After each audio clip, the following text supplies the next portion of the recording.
Hai, welcome to Rianto Astono Podcast.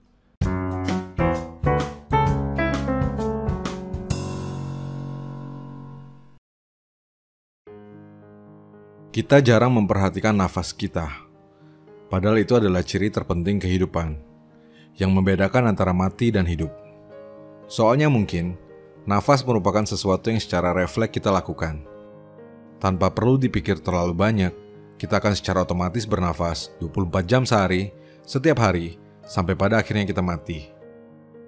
Faktanya, dari 3 materi utama yang masuk ke dalam tubuh kita, justru udara lah yang punya porsi terbesar.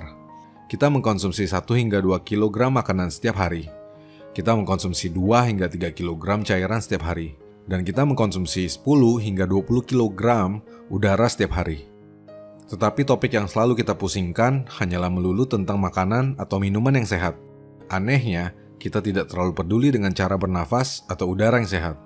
Nah, tema mengenai nafas ini diulas dengan sangat baik dan mendalam di dalam buku berjudul Breathe, The New Science of Lost Art, yang ditulis oleh jurnalis James Nestor, salah satu penulis favorit saya, yang juga menulis buku populer lainnya berjudul Deep, juga salah satu buku favorit saya. Breathe, The New Science of Lost Art berisi riset mendalam mengenai nafas, serta pengalaman penulisnya yang mengalami masalah panjang dengan pernafasan, disertai eksperimen-eksperimen cukup ekstrim yang ia lakukan. Semuanya dirangkum dalam 300 lebih halaman yang mudah dibaca karena gaya penulisannya yang oke banget. Buat saya sendiri, buku ini mungkin jadi buku terbaik tahun 2020 karena berisi informasi yang mampu memberikan perspektif berbeda dan kemungkinan akan mengubah kebiasaan serta mengubah hidup saya. Mudah-mudahan itu juga yang akan terjadi pada Anda setelah mendengar podcast ini. Sebagai informasi, sampai podcast ini dibuat, sayangnya buku Breathe belum diterjemahkan ke dalam bahasa Indonesia. Untuk itulah, saya akan mencoba untuk mereview poin-poin penting dari buku ini supaya Anda mendapatkan intisarinya. Tapi ini juga mungkin bisa jadi kesempatan bagi teman-teman yang belum bisa dan ingin membacanya sekalian belajar bahasa Inggris. So, kita lanjut lagi. Premis dari buku Breathe ini adalah, tak peduli apapun yang kamu makan, seberapa banyak kamu berolahraga, bagaimanapun bentuk tubuhmu, semua itu tak ada gunanya jika kamu tidak bernafas dengan benar. Nafas, menurut James, bukanlah sesuatu yang baru. Di berbagai kebudayaan, cara bernafas yang baik telah dipelajari sejak ribuan tahun silam. Hanya saja, topik ini memang kerap dilupakan. Jadi pertanyaan besarnya adalah, bagaimana cara bernafas yang baik dan sehat? Jawabannya super sederhana. Bernafaslah hanya menggunakan hidung. Dari riset yang dilakukan, ternyata tidak semua orang bernafas melalui hidung. Bahkan 90% dari kita adalah mouth breather yang tak sadar terlalu sering bernafas melalui mulut. James mengaitkan kebiasaan mouth breathing ini dengan evolusi manusia yang punya struktur rahang yang semakin memanjang dan mengecil akibat kebiasaan makan dan mengunyah yang berubah dari waktu ke waktu. Faktanya, sebagaimana yang ditulis di dalam buku, manusia adalah satu-satunya spesies yang punya susunan gigi berantakan. Bahkan nenek moyang kita, manusia purba, ternyata punya struktur gigi yang rapi. Demikian pun dengan hewan-hewan yang tak punya gigi compang-camping seperti manusia. Padahal, di zaman purba atau di dunia hewan, tidak ada dokter gigi atau tukang pasang behel. Selain itu, manusia pula adalah satu-satunya spesies yang punya penyakit bernama sleep apnea yang kerap berujung pada kematian saat tertidur. Jika teman-teman masih ingat, mendiang Mike Mohede, juara Indonesian Idol, meninggalnya didiagnosa mengalami sleep apnea. So, bernafas dari mulut adalah cara untuk mengkonsumsi udara yang sangat buruk dan merugikan kesehatan. Pada hewan, jika mereka bernafas melalui mulut, maka itu adalah pertanda sebuah kondisi yang tidak baik, seperti anjing yang sedang kepanasan atau yang sedang sakit. Bahkan kuda yang berlari kencang pun tidak bernafas melalui mulutnya.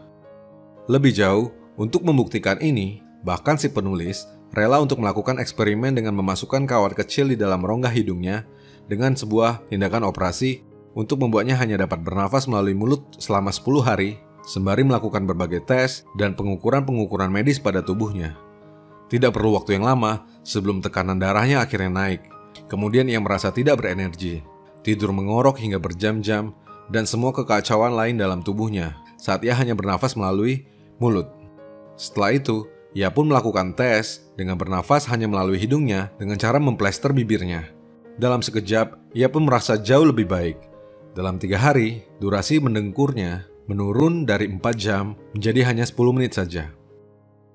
Secara ilmiah, dari berbagai studi dan kajian, mouth breathing atau bernafas melalui mulut dapat memicu banyak hal buruk pada tubuh kita, mulai dari masalah paru-paru, masalah gigi, gangguan tidur, darah tinggi, diabetes, gangguan jantung, disfungsi ereksi, hingga kanker.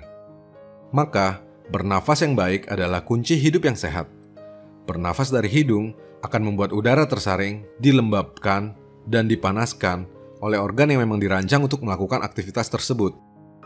Dan meski bernafas adalah refleks otomatis pada tubuh kita, mungkin kita perlu untuk menyimak dan mengaturnya sedemikian rupa agar dapat bekerja dengan baik dan maksimal, sehingga membentuk habit bernafas yang lebih sehat, refleks untuk bernafas yang lebih sehat.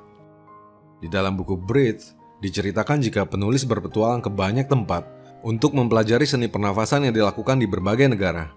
Bagaimana teknik pernafasan yang baik dapat membuat penyelam bebas mampu bertahan sangat lama di dasar laut tanpa bantuan tabung sama sekali.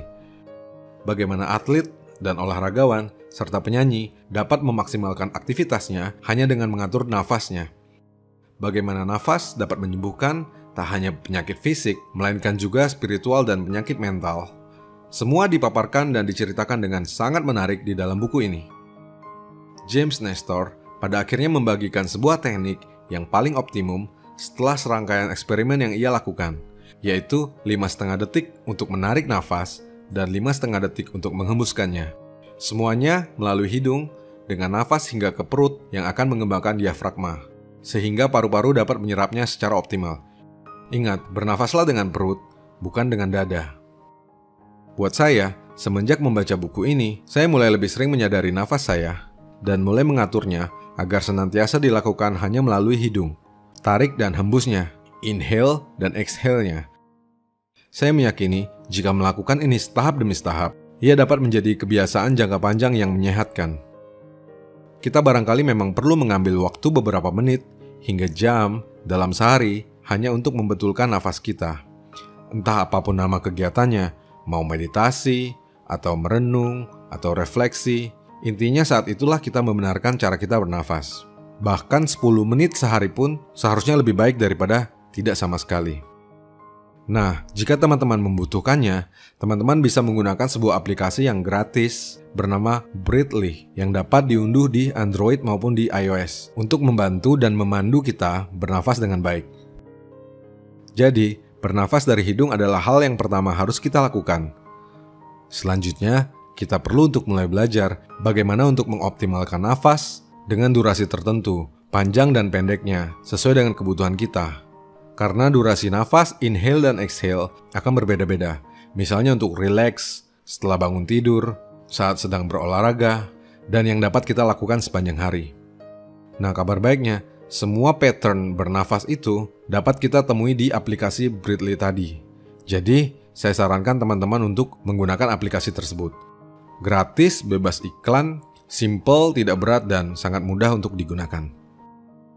So, kesimpulannya, mulai sekarang, bernafaslah selalu hanya menggunakan hidung. Sedapat mungkin bahkan saat teman-teman sedang berolahraga. Tarik dan hembusnya, inhale dan exhale-nya, semua melalui hidung. Lakukan itu sepanjang hari, terutama saat tidur. Jika Anda memiliki pasangan atau teman atau orang tua, beritahu mereka untuk menutup mulut Anda pelan-pelan jika mereka melihat Anda bernafas melalui mulut saat sedang tidur. Dan sebagai orang tua, kita dapat memperhatikan anak kita, terutama yang masih kecil saat mereka sedang tidur. Angkat dagunya pelan-pelan jika mereka bernafas melalui mulut dan selalu ingatkan anak-anak untuk bernafas melalui hidungnya, sehingga itu dapat menjadi kebiasaan yang akan ia lakukan hingga dewasa. Jika memungkinkan, saya sangat menyarankan Anda untuk membaca buku ini. Mudah-mudahan informasi ini dapat mengubah hidup Anda, membuat Anda menjadi lebih sehat, dan membuat Anda dapat memberitahu orang-orang yang Anda cintai supaya juga menjadi lebih sehat. Semoga bermanfaat.